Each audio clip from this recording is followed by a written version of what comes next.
I'm going to call the next speaker to the stage. He comes from an Israeli unicorn, Pentera.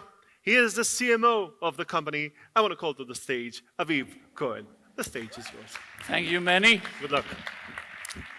It's a great, great honor to be here today. And I want to tell you about a breakthrough in cybersecurity. There are not many of those. They don't come so often. But before that, if you look around your neck, you'll see like a white noose. Some call it a lanyard. And on that lanyard, there's a writing says Pentera.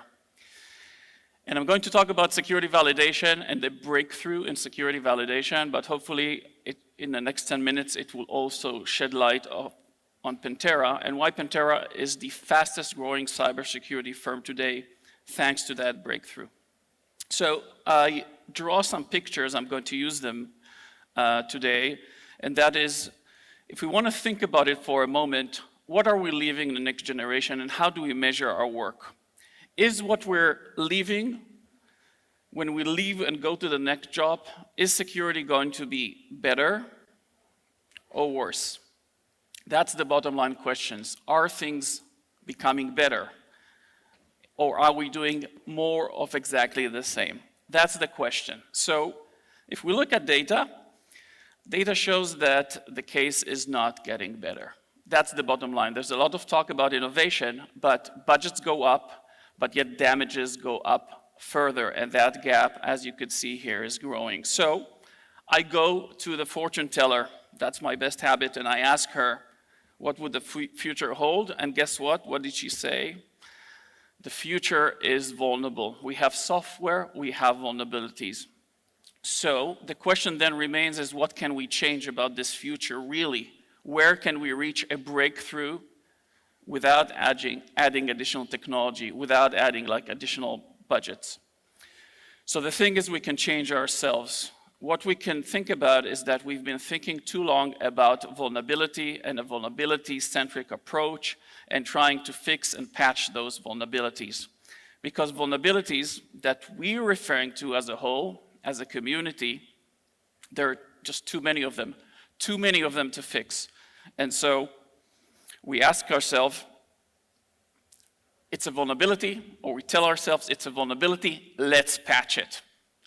Patch and scan, but what has changed in the world in the past decade is that we have patchable vulnerabilities and we have non-patchable vulnerabilities. These are the configuration errors, the security hygiene, the open ports, the open shares, and a lot of credentials, stolen and leaked credentials out there. So if we look at where all of this is going, and that's the background to that breakthrough, is that more and more breaches are happening because of non-patchable vulnerabilities, and we haven't been paying attention. That's the bottom line. By the way, Pentera data shows that it's 10-to-1 in terms of breaches that are happening by exploitation of non-patchable vulnerabilities. So here I'm glad to introduce exposure management, which is a process umbrella actually coined by Gartner to say, let's think about things differently than we've been thinking about them today. And this is the framework. The framework has 3 parts in it, 3 pillars. First of all, let's map all the attack surface. Many talk about that. Let's make sure we account for everything from the outside, from the inside, very important. Then handle the vulnerabilities. But here's, on your right, something that's very new. Let's do validation. What is that? So actually, validation is the engine of exposure management.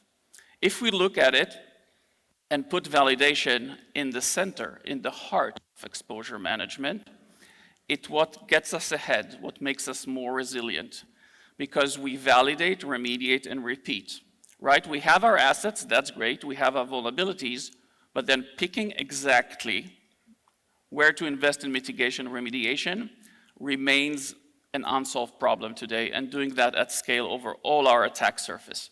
That is an unanswered problem. So this is great. By the way, this is what Pentera does. Simply software that continuously validates your security against the latest attacks. That's it. That is something that was done in the past by people, manually, now by software. This is the breakthrough. So the question is, okay, sounds great and it's promising, so how do you do it? I'd like to go over 4 elements of continuous security validation or true security validation. First one, 4 pillars to talk about. First one is about thinking graphs. What we've been used to or trained to think about in the past 2 decades is thinking about lists. So Defender thinks list. I have lists of vulnerabilities. I have lists of assets. I'm doing this, I'm doing that. I'm crossing off items. But attackers don't think lists. They don't need to exploit everything. They just need to exploit one thing.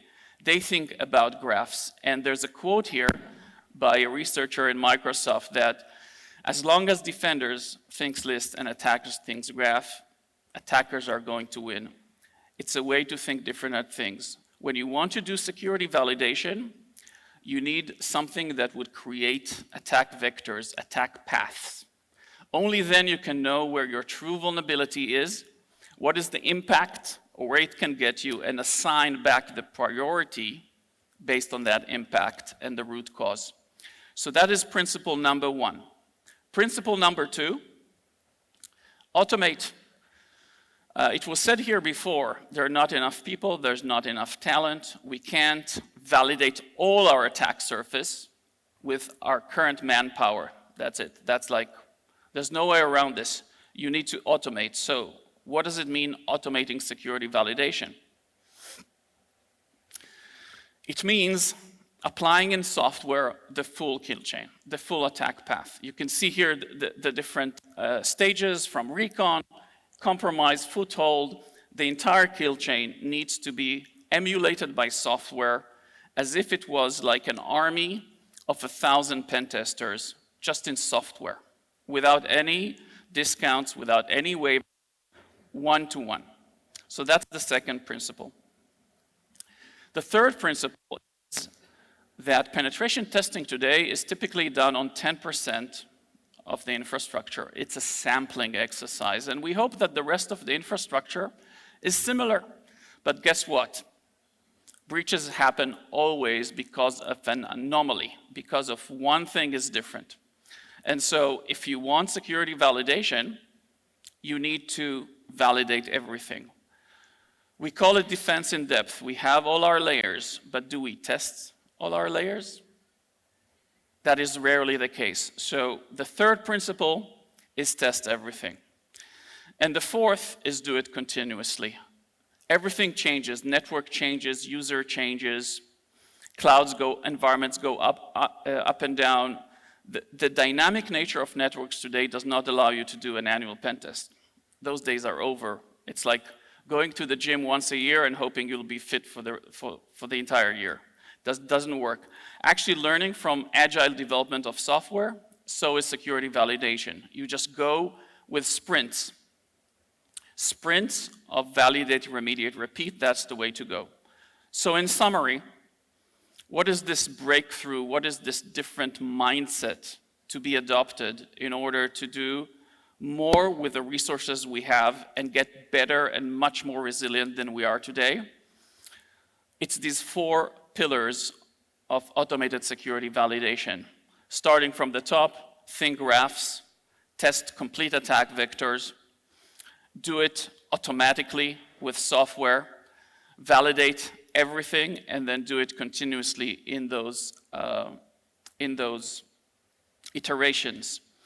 That is the heart of exposure management and the way to actually change the mindset from chasing those static vulnerabilities to validating your entire attack surface, prioritizing and remediating with the resources you have. It's a completely different mindset. So to summarize, security validation is the heart of exposure management. In old days, and maybe when you came into the room, you thought, okay, I can do it. I have red teamers and pen testers. It can be done with software today. That is the revolution that Pentera is leading. We'd love to have a discussion. We'd love to evolve partnerships, and we're outside in the hall room. Thank you very much.